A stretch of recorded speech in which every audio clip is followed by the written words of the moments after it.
여러분, 지난주 목요일 날 있었던 한국 국가대표팀과 남아공 대표팀의 축구 경기를 보셨습니까? 보시고 속 터지신 분들이 많이 계신 것 같아요. 사실 이번 월드컵은 어느 해 월드컵보다 기대가 있었습니다.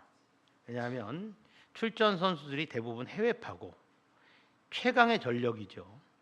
또 그리고 우리가 속한 조가 참 만만한 팀들이었어요. 세 팀이. 그래서 조 1위로 무난하게 32강에 올라갈 줄 알았는데, 그런데 체코전을 시작할 때 불안했어요. 첫 골을 먹고 어떻게 하다가 역전이 돼서 그나마 놀란 가슴을 쓸어내렸는데, 두 번째 경기인 멕시코한테 몇 대 몇으로 졌죠?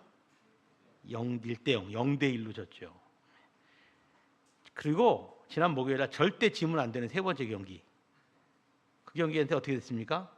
또 0대1로 졌어요. 결국 조 3이라는 좀 초라한 성적표로 다른 조의 경기 결과에 따라서 올라갈 확률이 이제 30%밖에 되지 않는 비참한 신세가 되었습니다.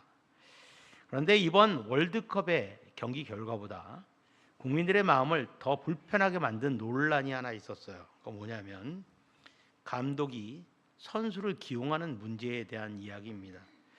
홍명보 감독은 대표팀의 핵심 전력이자 주장인 손흥민 선수를 1, 2차전에는 전반 끝나자마자 후반 초반에 교체를 했고요.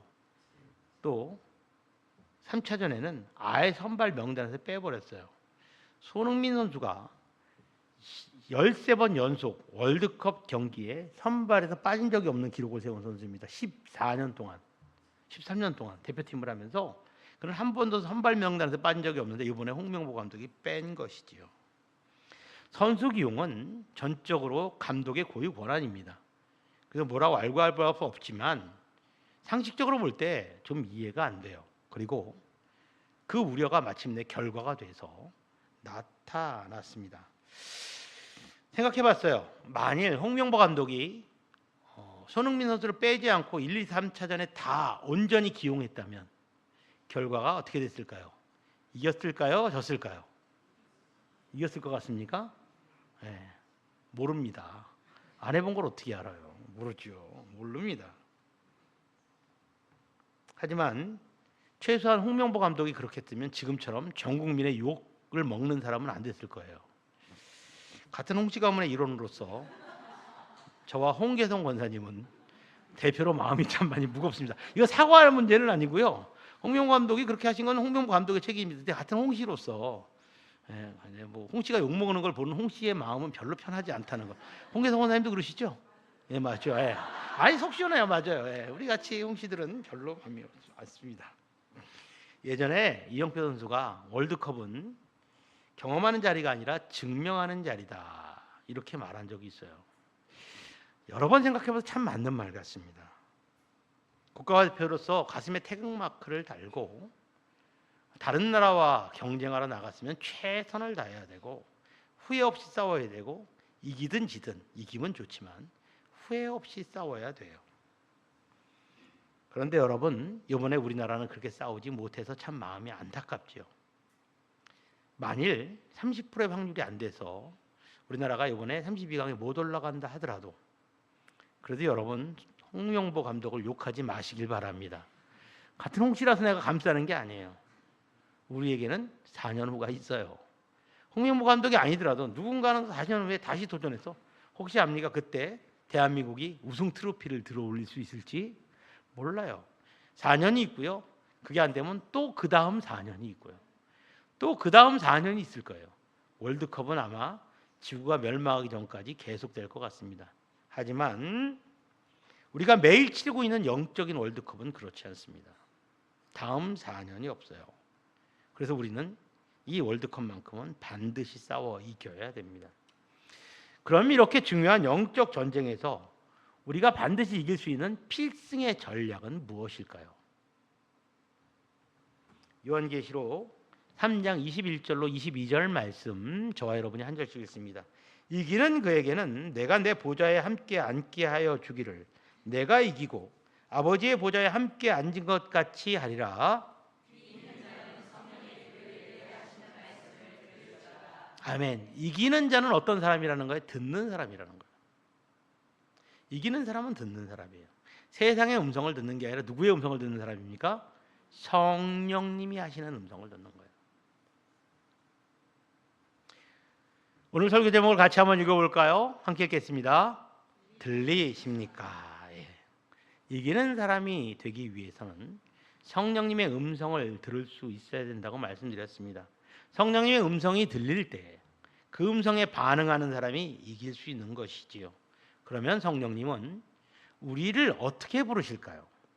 성령님이 우리를 어떻게 부르시는지, 성령님이 부르실 때 여러분은 어떻게 반응하시는지 오늘 말씀을 보면 생각해 보면서 나는 이기는 자로 살고 있는지 아니면 지는 자로 살고 있는지 돌아보시고, 만일 지는 자로 살고 있다면 속히 이기는 자의 반열 쪽에 들어올 수 있는 저와 여러분 되시기를 주의 이름으로 축원합니다.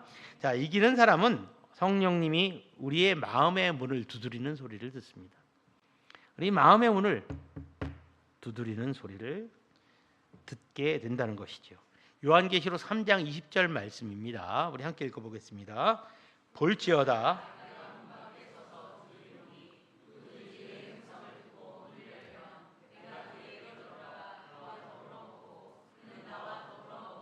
아멘. 문 두드리는 소리를 들어야 된다고 말씀하시면서 이 말씀은 볼지어다라는 말부터 시작해요. 무엇을 보라는 것입니까? 지금 내 마음 문 밖에 서서 외롭게 기다리고 계시는 분을 바라보라는 거예요. 여러분, 제가 그림을 하나 보여드릴게요. 헌트라는 작가가 그린 세상의 빛이라는 그림입니다. 우리가 문 두드리는 예수님 이렇게 알고 있지만 이 작품의 제목은 세상의 빛이에요. 빛 비치는 게 보이잖아요. 예수님 계신 곳에 빛이 펼쳐지잖아요. 근데 이 그림이 참 예수님도 인자하게 그렸고 참 잘 그렸어요. 이 그림은 다른 그림이 없는 특이한 점이 하나 있습니다. 다른 그림과 다른. 뭐가 다르죠? 있어야 될 게 없는 게 있어요. 문고리, 손잡이가 없어요. 보통 문은 밖에 세우는 고리와 안에 세우는 손잡이가 따로따로 있는데 우리 마음의 문에는요, 문고리가 없어요. 요한계시록 3장 20절 본문 말씀을 보고 작가가 착상해서 그린 그림이에요. 우리가 마음의 문을, 예수님 문을 두드릴 때 마음의 문을 우리가 열어야 된다. 자, 여기서 한번 생각해 봅시다. 예수님이 문고리가 없으면 문을 못 여시는 분인가요? 전능한 하나님께서 문 열고 들어오시면 되잖아요. 강제로 진압하셔도 되잖아요. 근데 주님은 왜 문을 열고 들어오시지 않는 것일까요? 열지 못하시는 것이 아니라 열지 않으신 것입니다. 더 정확히 말하면 열릴 때까지 기다려 주시는 거예요. 인격적인 하나님이라는 말이 있어요. 신학적 용어인데요. 인격적인 하나님을 만나라, 이 말을 해요. 이 말은 무슨 말이냐면 하나님이 인간의 격으로 내려오신다는 얘기예요.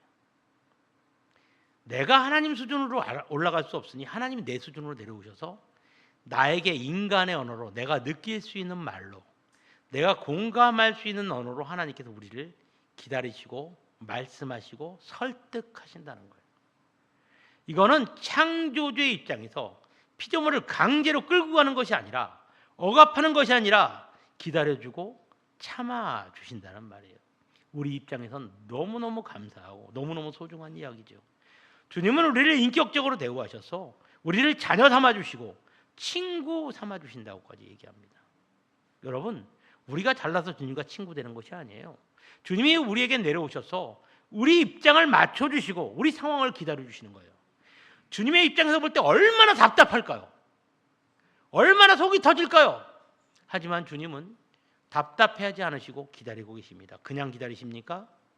우리의 모든 죄와 허물을 위해서 십자가를 지고 피를 흘려가면서 우리가 쉽사리 문을 열 수 있도록, 문을 열고 주님을 만날 때 우리 죄가 그 주님과 나 사이에 끼지 않도록, 가리지 않도록 주님은 십자가의 보혈을 흘리면서 우리를 기다리고 계십니다. 강요 대신에 주님은 자신의 목숨을 순순히 우리에게 내어주신 것이지요.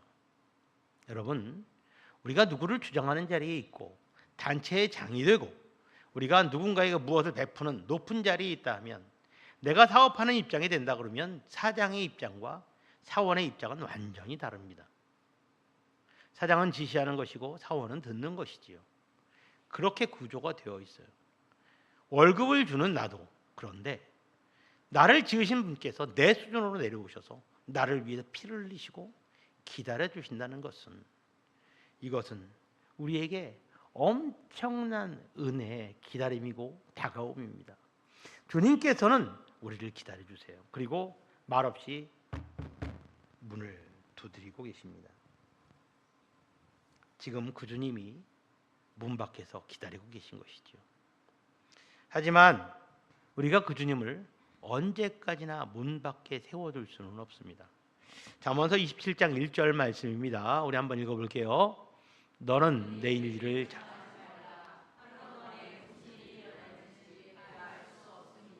아멘. 우리 인생은 내일을 몰라요. 그리고 언제까지 구원의 문이 열려 있는지도 모릅니다. 제가 20년도 넘게 넘은 오래된 일을 기억하고 있는 것이 하나 있어요. 제 마음속에 가장 큰 후회로 남아 있는 것인데요. 김종국 집사님은 알 거예요. 같은 교회에 있을 때 있었던 일입니다. 제가 그때 학생부 전도사를 하고 있었는데 그때 청년 한 명이 교회를 왔어요. 교회가 큰 교회라 청년이 누가 나오는지 학생의 입장에서는 알지 못하는, 예배가 다르니까 그런데 이 친구는 학생의 교사를 하는 친구를 따라서 학생의 예배를 나오는 거예요. 23살쯤 됐는데 참 잘생겼어요. 키도 크고 인물이 너무 수려해요. 근데 왜 청년 예배를 못 나가냐 하니까 그 시간에 아르바이트를 해야 된다는 거예요. 학생 예배를 나와요. 그래서 이런저런 얘기를 나누게 됐는데 물어보니까 농구 선수였어요. 경복고등학교라고 서울의 유명한 농구 명문의 가드였어요. 볼을 배급하는. 근데 농구를 아주 잘해서 상비군까지, 국가대표 상비군, 청소년 대표 상비군까지 올라갔던 친구예요. 근데 감독이 별로 좋지 않게 본 것 같아요. 감독이 찍혀서 3학년 때 시합을 전혀 못 나갔대요. 운동선수는 시합 안 나가면 끝납니다. 그래서 대학을 가지 못했어요. 어른들이 참 못된 경우가 있어요. 이렇게 한 선수의 미래를 꺾어버리는 일은 하지 말아야 되는데 꺾였던 거죠. 그래서 농구를 그만두고 아르바이트를 하고 있는 중이었어요. 근데 예배를 나오다 말다 그래서 제가 불러놓고 얘기했어요. 너 지금 당장 죽으면 천국 갈 자신 있냐? 그랬더니 머뭇머뭇하는 거예요. 천국 갈 자신도 없으면서 네 믿음이 지금 그러면서 예배를 소홀히 한다는 게 말이 되냐? 네가 지금 어쩔 수 없이 학생 예배를 나오지만 청년 예배 가서 나는 거기서 하나님을 똑바로 만났으면 좋겠다. 알겠습니다, 전사님. 제가 그렇게 하겠습니다. 그렇게 하고 청년 예배 나가서 예배를 드렸어요. 2주쯤 지나서 우연히 만나서 물어봤더니 전사님, 이제는 천국 갈 자신이 있는 것 같아요. 확신이 생겼다는 거예요. 잘했다. 그렇게 얘기를 했어요. 그리고 한 달쯤 지났을까요? 저를 찾아왔어요. 전사님, 그동안 감사했는데 제가 양주를 떠나서 인천으로 가야 될 것 같아요. 무슨 일이냐 그랬더니 인천에 사는 친구와 함께 재능대학이라는 대학이 있는데 그 대학에서 농구를 하다가 감독이 보고 깜짝 놀랐다는 거예요. 뭐 농구 선수 워낙 잘하는 선수니까 깜짝 놀라죠. 그리고 얘기합니다. 너 우리 대학에 올 수 있냐? 네 사정을 들어보니까 내가 키워줄게. 잃었던 기회를 이 친구가 다시 찾은 거죠. 알겠습니다. 그리고 거기 가게 되는 거예요. 그래서 제가 그 친구를 기도해 주는데 마음에 이상하게 강력하게 가지 말라고 말리고 싶은 거예요. 근데 말릴 수가 없어요. 왜냐하면 농구는 그 친구의 인생의 전부고 제일 잘하는 건데.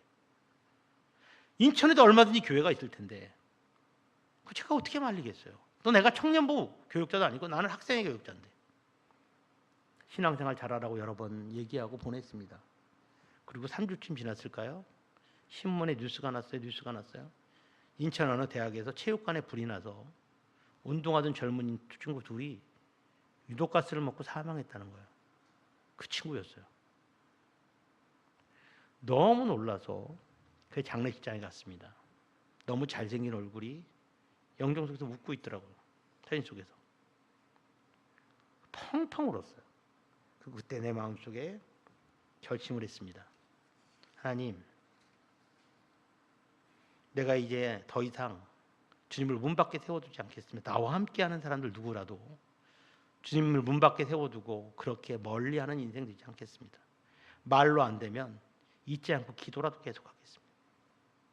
내 마음에 결심을 했습니다. 그 후회가 지금까지도 내 마음에 따라다닙니다. 우리는요, 내일이 있다는 말은 지금이 분명할 때 내일이 있는 거예요. 신앙의 내일은요, 오늘은 내가 대강해도 내일은 잘 될 거야. 그런 말 한 적 없어요. 주님은 항상 현재의 너 모습이 어떠냐고 물었어요. 과거의 모습도 따지지 않아요. 지금 내 현재가 누구를 향해 열려 있는지를, 누구를 향해 마음을 열고 있는지를 중요하게 생각합니다. 여러분은 주님의 음성을 향해서 마음 문을 열고 계십니까? 열어야 돼요. 더 열어야 돼요. 대문을 열고요, 현관문을 열고요, 안방문까지 열고 여러분의 마음의 문까지 활짝 열어야 돼요. 아유, 주님이 여기 오시면 내가 지금 피곤한데. 피곤하지 않아요. 내가 너와 더불어 먹고 너는 나와 더불어 먹으리라. 세상에 알 수 없는 은혜를 준다고 주님께서 말씀하십니다. 여러분, 그래서 우리는 이런 고백을 해야 돼요. 고린도후서 6장 2절 말씀입니다. 우리 함께 읽겠습니다. 보라, 지금은 아멘. 오늘 은혜를 멀리하고 내일 은혜 받을 결심을 하는 분이 있습니까? 깨십시오. 꿈 깨시기 바랍니다. 문은 내일 여는 것이 아니라 언제 여는 것입니까? 바로 지금 여는 것입니다. 주님이 문을 두드리실 때 여러분 마음을 활짝 열어서 주님을 영접하여서 주님과 함께 승리의 길로 달려가시는 저와 여러분 되시기를 주의 이름으로 축원합니다.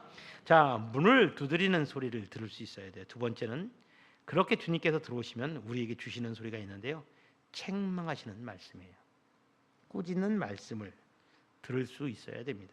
요한계시록 3장 19절 말씀, 저와 여러분이 한 절씩 같이 함께 읽겠습니다. 물은 내가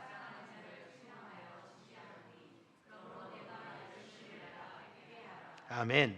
우리는 보통 책망이라고 말하면 미워해서 우리를 혼내는 말로 심판의 언어로 듣습니다. 그런데 성경이 말하는 책망은요, 사랑해서 책망한다는 거예요. 근데 우리는 사랑해서 책망한다는 개념을 알아요. 우리 자녀와 남의 집 자녀를 차별해서 대합니다. 남의 집 자녀는 잘못해도 우리가 간섭하지 않아요. 하지만 내 자녀들은 내가 가르쳐서 혼내서라도 가르치려고 합니다. 왜요? 그에 대한 사랑이 남아있고 그에게 거는 기대가 남아있기 때문에 그렇습니다. 하나님은 그렇게 우리를 사랑하십니다. 오늘 본문 말씀에 라오디게의 교회를 향한 주님의 심정이 그래요. 내가 너를 아직도 포기하지 않았다. 너는 아직도 기회가 있다. 그러니까 너는 돌이킬 수 있어. 그러니까 내가 너를 사랑해서 책망하고 징계하니까 너는 그것을 내가 너를 욕하고 징계하고 미워한다고 생각하지 말고 순종함으로 아멘으로 감사함으로 받아라. 이것이 주님의 말씀이에요. 그럼 라오디게아 교회는 왜 이런 책망을 주님으로부터 받았을까요? 그들은 도대체 어떤 잘못을 저질렀길래 이렇게 됐을까요? 15절과 17절 말씀에 답이 있는데요, 15절은 제가, 17절은 여러분 읽겠습니다. 내가 내 행위를 아노니 내가 차지도 아니하고 뜨겁지도 아니하도다. 내가 차든지 뜨겁든지 하기를 원하노라.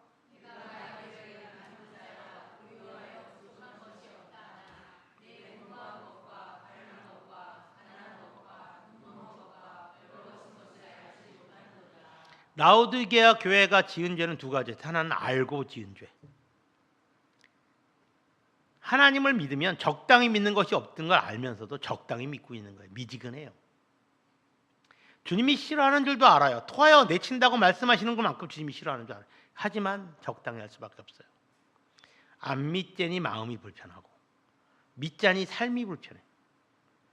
주님을 적당히, 이 정도쯤은 주님도 넘어가시겠지.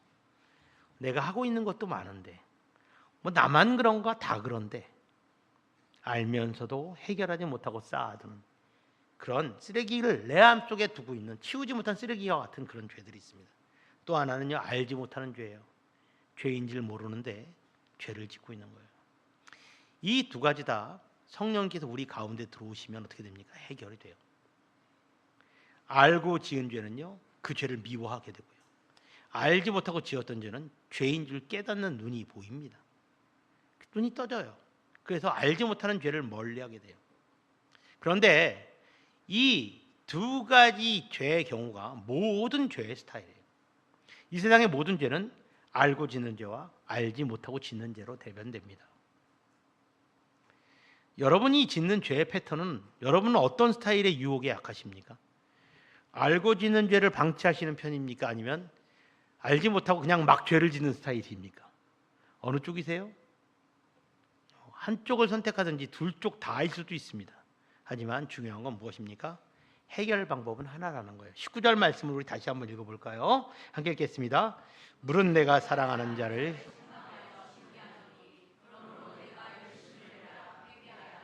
방법은 뭐예요? 열심히 회개하라는 거예요.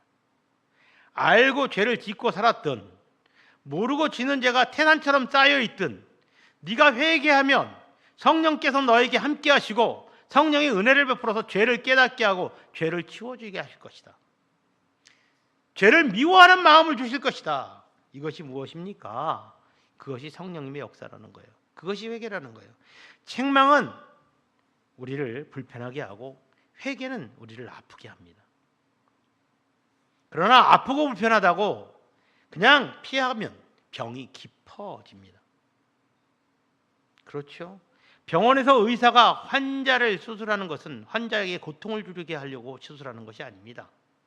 환자를 살리기 위해서 그의 생명을 생명답게 만들기 위해서 수술하는 것이지요. 책망이 내 영혼의 상태를 진단하는 것이라면 회개는 주님 앞에 나를 수술해달라고 수술대 위에 올라가는 것입니다. 베드로가 예수님을 모른다고 3번 부인했을 때 닭이 울었습니다. 다른 사람에게는 그냥 평범한 닭울음소리였지만 베드로에게는 그 순간 그 닭울음소리가 주님께서 자신을 책망하는 소리로 들렸습니다.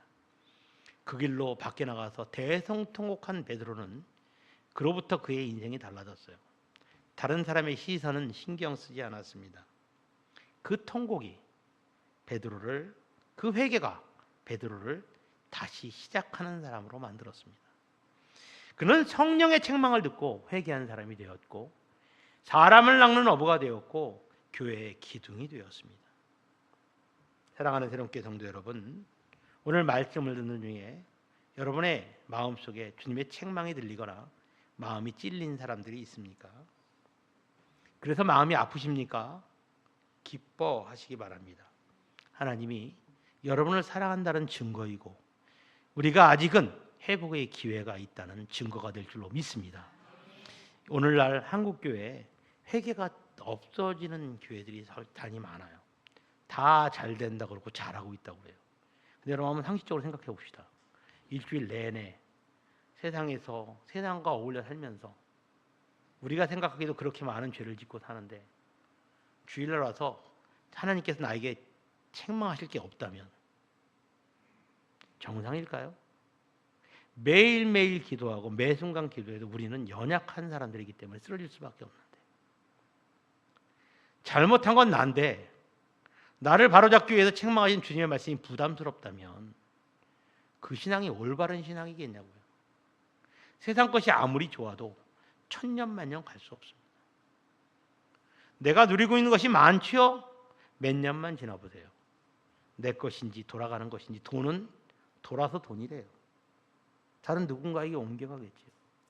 그것들에게 마음을 두는 순간, 그래서 하나님의 책망을 내가 멀리하는 순간 우리 영혼은 무너지고 맙니다.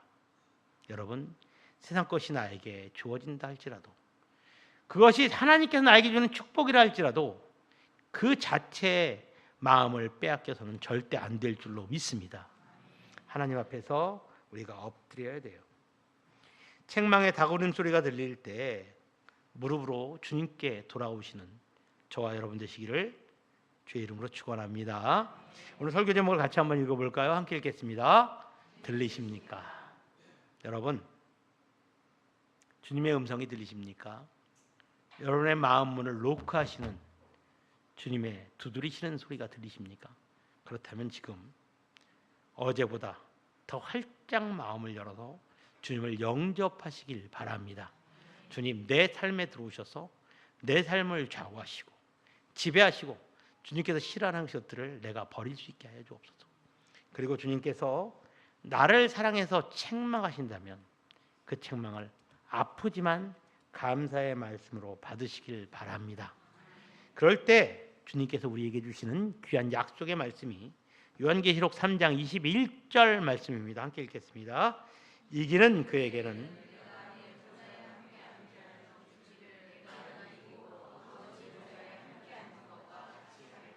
아멘.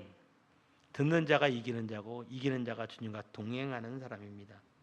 오늘 우리는 이 주일 아침에 미지근한 우리의 옷을 과감하게 찢어버리고 문 두드리는 소리와 책망의 소리에 귀를 활짝 열어서 주님이 주시는 불로 연단한 금과 같은 믿음의 옷을 다시 차려입는 저와 여러분 되시기를 바랍니다. 그러므로 말미암아 거룩한 이기는 자들이 되어서 주님과 함께 먹고 마시면서 즐거움을 누리시는 모든 새롬의 성도들이 되시기를 주의 이름으로 축원합니다. 기도하겠습니다.